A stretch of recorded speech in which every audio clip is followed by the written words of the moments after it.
How's it going, everyone? The PlayStation Plus titles for the month of July have just been leaked by a reliable leaker Deal Labs, and I want to highlight them. June, in my opinion, was pretty mid. Whenever you have NBA as one of the titles, I don't know, that's not really gonna get me too excited, but I have to say, July's pretty good, and I think most people are gonna be pretty excited about it. I get it that, when you see a Call of Duty game as one of the games, that's probably gonna be like, alright bro, like why is a Call of Duty game a plus title? And however, if you haven't checked out Call of Duty Black Ops Cold War, it's actually a pretty decent game, and I think a lot of you guys will be surprised by that game's single-player campaign, and the other titles are fairly decent as well. So let's break it all down. So yes, Call of Duty Black Ops Cold War is the game at the that's getting like the most play as far as the promotional material goes. Black Ops Cold War was a next-gen launch title, and it was actually one of the games I think everybody picked up, or a lot of people picked up with their PS5. I certainly did. The campaign wasn't, or excuse me, I should say the multiplayer wasn't really the element of the game most people talked about when it came to Black Ops Cold War. I think the multiplayer just was what it was. It was your typical COD flair, but I think what really captured the interest of a lot of people was in fact the single-player campaign, and the fact that, you have a COD game from a couple years ago that did have a pretty good single-player campaign here. I think that makes it a little bit more worthwhile than, let's say, if it was any other COD game. I believe they've given COD games away in the past, but I think they gave away Modern Warfare 2 Remastered before, which is only a single-player component of Modern Warfare 2, but Black Ops Cold War has a quality single-player component. There's actually, like, a lot of depth to the campaign as well. It's got, like, a pretty good story, and, if you have no interest in Call of Duty, I still think you can find some interest in the Cold War campaign. The COD campaigns in general, like, as far as consistency goes, usually they're pretty good. Like, Call of Duty campaigns have been pretty good for a while. Some are better than others, but I even remember, like, going back to Black Ops 1's campaign. Like, I love Black Ops 1's campaign, but Cold War, certainly a step above, and I would certainly recommend it, at least from a campaign standpoint. Now, COD games from years ago, if you jump into that multiplayer, are they going to have an active community? Yeah, absolutely, they're going to have an active community. It's just that if you want to get into a COD multiplayer game, generally speaking, more people do transition to the newer games every year, just, based on what happens in the past. And Modern Warfare 2 was a pretty good game, but I'm certain that if you go online, you're going to find a community with Black Ops Cold War, especially given the fact that it's a plus title.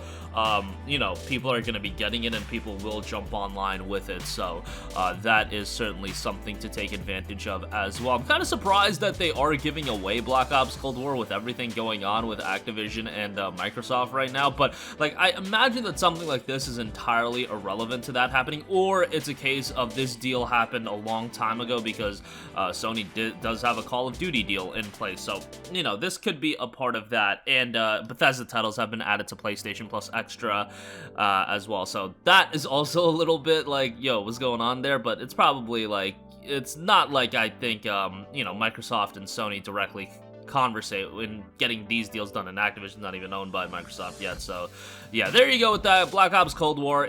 If you have no interest in Call of Duty multiplayer components, I would say go play that game from a campaign standpoint. Next up, which I think is like very, very relevant, Alan Wake Remastered. So this is ahead of the release of Alan Wake 2, which is of course coming up in October. Now, Alan Wake's one of those games that I don't think you need to drop it, months in advance to get people excited for Alan Wake 2. But hey, whenever you have a sequel of a game coming up and you're offering, the previous title on Plus, I think that's always going to be super effective. I feel like Sony, more often than not, they do the gimmick of dropping a sports game during that month's like big event going on, and I rarely see them dropping a previous title for an upcoming sequel. But in this case, Alan Wake 2 is on the horizon, and Alan Wake Remastered is a really good game. I've been talking up this game for a while now, ever since the remastered version really came out, but going back to 2010 when I played it on the 360, thought it was a super underrated game. The ultimate undoing for this game was, of course, its length. It's like 6 to 7, nah, it's probably a little bit longer than that, like 8 hours long for the main campaign, and then you get the DLC as well. The DLC, in my opinion, is fine. The main game is really, really good.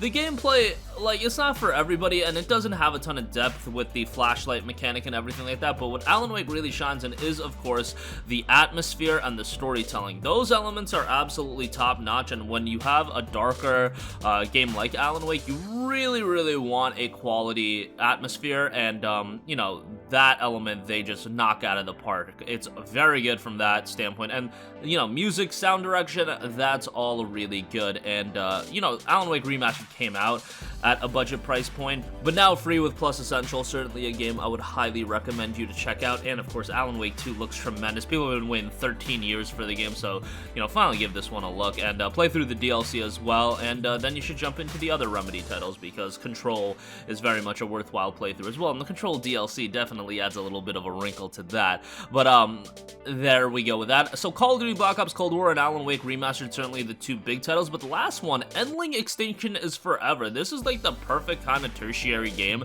that, you know, PlayStation Plus Essential is really good for. An incredibly artistic adventure title. As the last mother fox on Earth, your cub needs all your care to survive in a merciless world that slowly destroys itself. You have to help them, teach and save them, and you should never forget that extinction is forever in the real world and in this 2023 BAFTA award-winning experience. A Steam reception of overwhelmingly positive with 95% positive reviews. Just keep in mind this game is a relatively short, so, you know, as a Plus title, it actually works out fairly well, and I mean, that was one of the minor complaints with Endling, and that was one of the major complaints with Alan Wake, and then you have both of these titles on PlayStation Plus. Overall, I would have to say that this month is really, really solid. Like, you have something for everyone here. I know I pretty much highlighted Black Ops Cold War from a multiplayer, or excuse me, from a campaign standpoint, but, you know, if you want to jump into COD multiplayer and you haven't in a while, like, I know some people have just given up on COD multiplayer, well, now it's a Plus Essential title, and you can just jump into it, see if you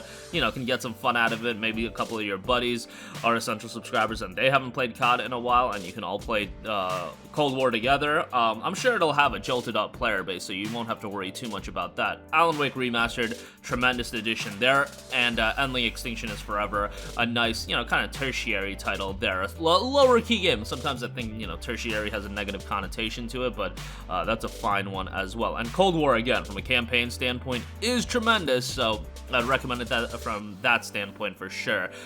You know, as far as COD campaigns go, I think they're actually pretty decent campaigns, generally speaking. And ahead of Alan Wake 2 coming out, Alan Wake Remastered is solid as well. But that will be doing it for me. Let me know your guys' thoughts. I feel like, you know, this is one month that I think is really good, and a lot of people are going to be like, bruh, this is absolutely mid. Seems like there's always a divisive amount of opinions when it comes to Plus, but I have to say it's pretty good. Later in the month, obviously, or later in July, I should say, we will figure out what the Plus Extra titles are. So, yeah, be on the lookout for those. That is going to do it for me. Sound off with all of your thoughts in the comments section down below. Thank you for watching, and goodbye. Hey guys, we hope you enjoyed the video, and if you did, make sure to hit the subscribe button, and if you're already subscribed, do us a favor and hit the bell icon. This way you'll be notified whenever we post a new video. That's the best way to keep up with all of our uploads, and we usually try to upload 2 videos a day. And with the bell icon hit, you'll be notified whenever we do upload a video. As always, thanks for watching.